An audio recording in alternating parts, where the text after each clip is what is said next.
할렐루야. 우리 다시 한번 성탄 카타타로 우리 하나님 앞에 영광을 돌린 우리 임마누엘 성가대에게 우리 뜨거운 박수 한번 해주시길 바랍니다.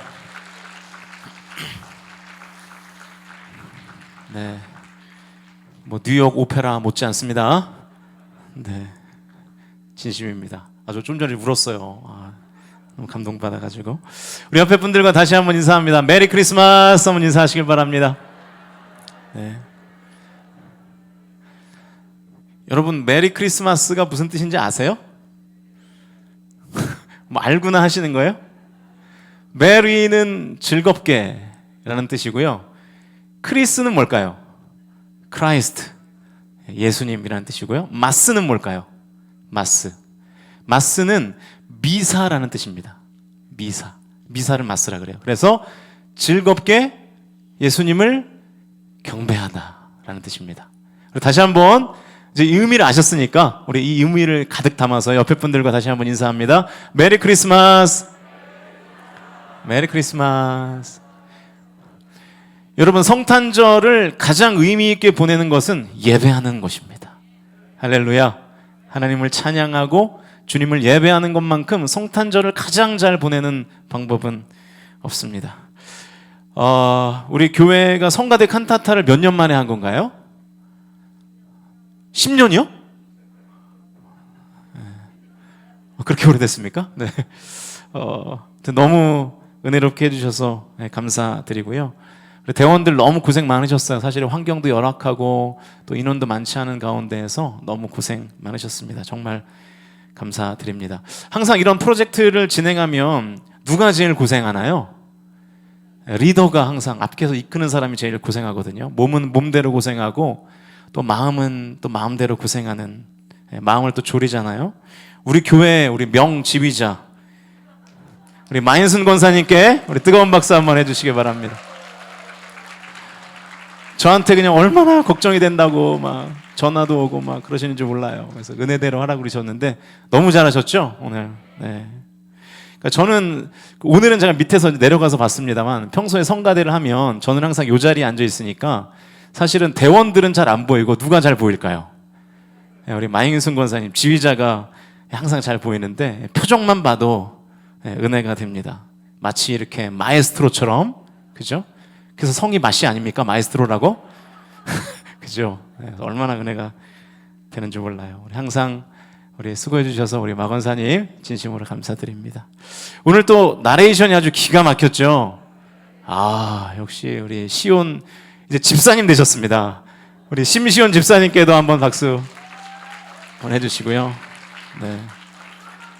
지난번에도 한번 나레이션으로 해가지고 막 권사님들이 저 청년 대체 누구냐고 막 우리 유아영 집사님 아주 뿌듯하시겠습니다. 네. 3연타석 지금 간증까지 3연타석 홈런을 치시네요. 또 오늘 너무나 제가 귀한 게 우리 윤지 자매가 또 이렇게 연주를 해주고 같이 성가대를 서서 작년에 우리 윤지 자매 세례 받았거든요. 그런데 이렇게 우리 교회에서 잘 적응하고 또 앞에서 헌신해줘서 얼마나 고마운지 모르겠습니다. 우리 배윤지 자매에게도 우리 뜨거운 박수. 어디 계시죠? 우리 윤지? 네. 감사합니다. 이미 앞부분에서 한 20분가량 지금 성가대 칸타타가 있었고, 이제 설교 뒤에는 이제 폭소가 터질 준비를 하시고, 우리 어린 아이들이 이제 또 청년들이 준비를 하고 있습니다. 그래서 제가 설교할 시간은 딱 10분이에요. 네. 또 설교를 길게 하면 여러분 뭐 배고프다, 오늘 밥도 안 주는데 뭐 배고프다, 뭐 차 빼달라 난리를 하실 게 뻔하니까 지금부터 이제 딱 10분만 설교를 하겠습니다. 얼마나 좋은지 몰라요. 주일 설교 10분만 하니까. 네. 시간을 재지는 마시고요. 오늘은 찰 때까지 채우라라는 제목으로 2022년도 성탄 메시지를 전하겠습니다.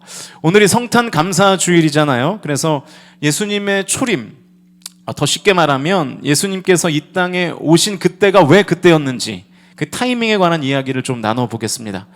시간이 없기 때문에 바로 본론으로 들어가면 창세기 3장 15절 말씀 우리 화면을 보시면서 같이 읽겠습니다. 시작.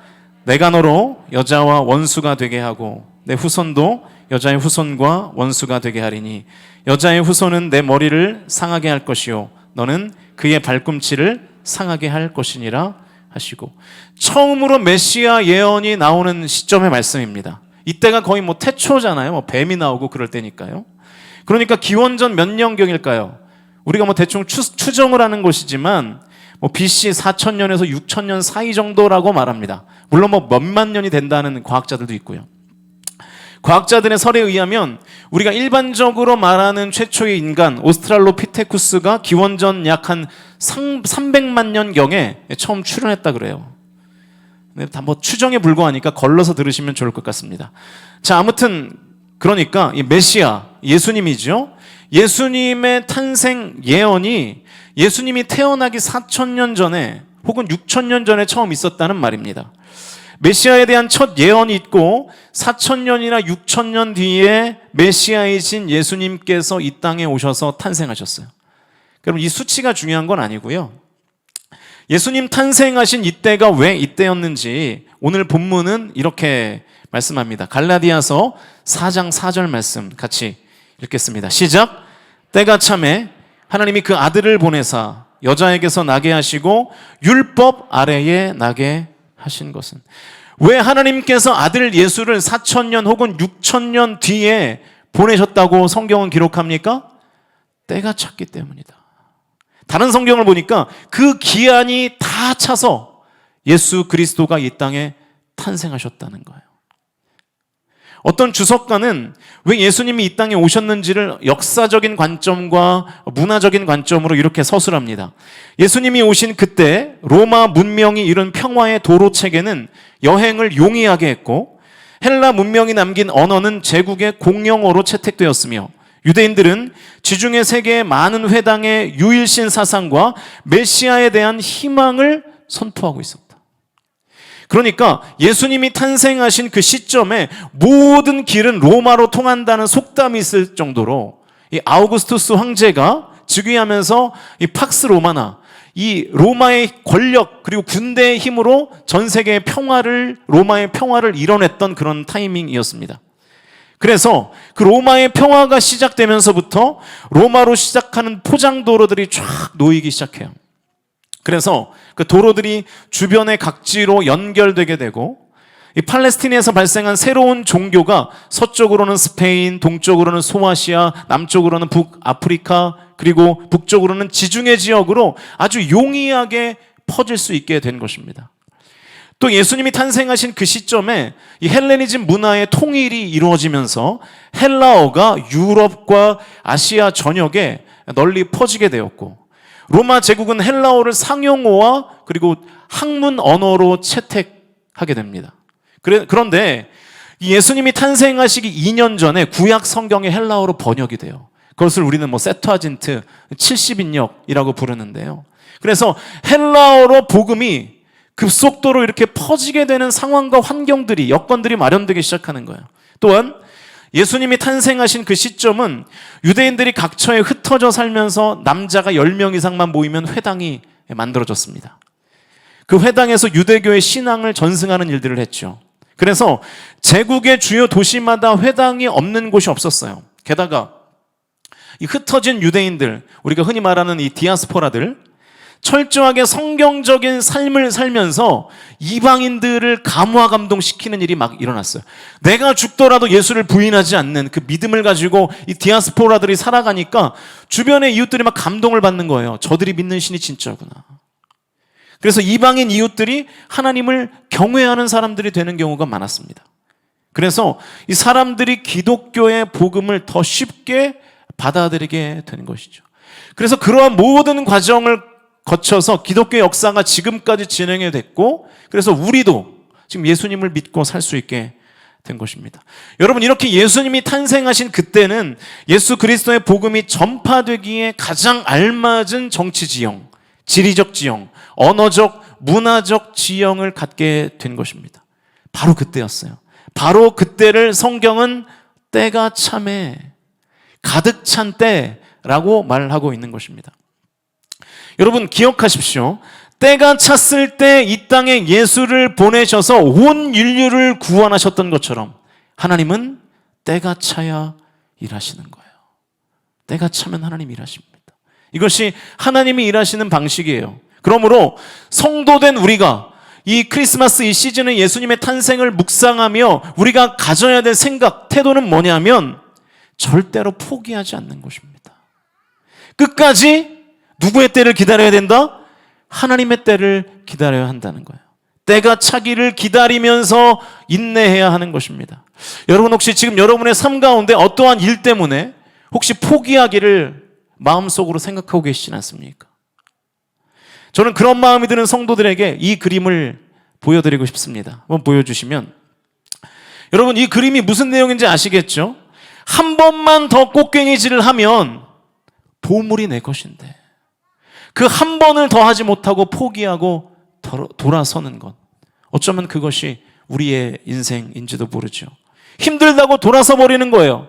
얼마나 어리석습니까? 한 번만 더 꽃갱이질을 하면 되는데 포기하는 것입니다. 사랑하는 성도 여러분, 때가 차면 하나님께서 반드시 일하실 줄로 믿으실 수 있기를 주님의 이름으로 축원드립니다. 그러나 우리가 또 반드시 기억해야 될 것은 그냥 마냥 기다린다고 되는 것은 아니라는 거예요. 마냥 그냥 기다린다고 하나님이 일하시지는 않습니다. 오늘 본문은 분명히 이렇게 말씀하죠. 때가 참해. 때가 되매가 아니라 때가 참해입니다. 저절로 때가 되는 것이 아니라 내가 때를 채워야 된다는 거예요. 무엇으로 때를 채워야 될까요? 말씀과 기도와 순종과 눈물로 하나님의 때를 채워야 된다는 거예요. 시편 56편 8절 중간을 보시면 이런 말씀이 있습니다. 우리 화면을 보시면서 같이 읽어보겠습니다. 시작. 나의 눈물을 주의 병에 담으소서. 주님이 가지신 병이 있다는 거예요. 그 병에 나의 눈물을 채워야 된다는 거예요. 나의 눈물이 주의 병에 채워서 흘러넘치면 그때가 어떤 때입니까? 하나님이 일하시는 때인 줄로 믿습니다. 포기하지 않고 우리가 끝까지 말씀을 붙잡고 기도하고 순종하고 눈물을 흘리면 때가 차게 될 것이고, 때가 차면 하나님이 일하시게 될 것을 믿어 의심치 않는 우리 성광의 모든 가족들이 다 되실 수 있기를 주님의 이름으로 간절히 축복합니다. 하나님은 때가 찼기 때문에 예수 그리스도를 이 땅에 보내주셨어요. 하나님은 때가 차면 일하십니다. 성도인 내가 해야 될 일은 말씀과 기도와 순종과 눈물로 하나님의 때를 채우는 거예요. 그럼 하나님께서 저와 여러분의 삶 가운데 놀라운 하나님의 섭리로 나타내시고 하나님의 놀라운 역사로 일하실 줄로 믿습니다. 2023년도 한 해는 저와 여러분이 때를 채우는 한 해로 삼으셔서 때가 차면 일하시는 하나님의 놀라운 섭리와 역사를 경험하게 되시기를 주님의 이름으로 간절히 축원드립니다. 우리 옆에 분들과 마지막으로 이렇게 인사하고 설교를 마치겠습니다. 때가 차면 하나님이 일하십니다. 시작. 우리 이번에 앞뒤 분들과 때가 차면 하나님이 일하십니다. 시작. 때가 차면 하나님이 일하십니다. 아멘. 할렐루야. 기도하겠습니다. 살아계신 하나님 아버지, 때가 차면 하나님 일하실 줄로 믿습니다.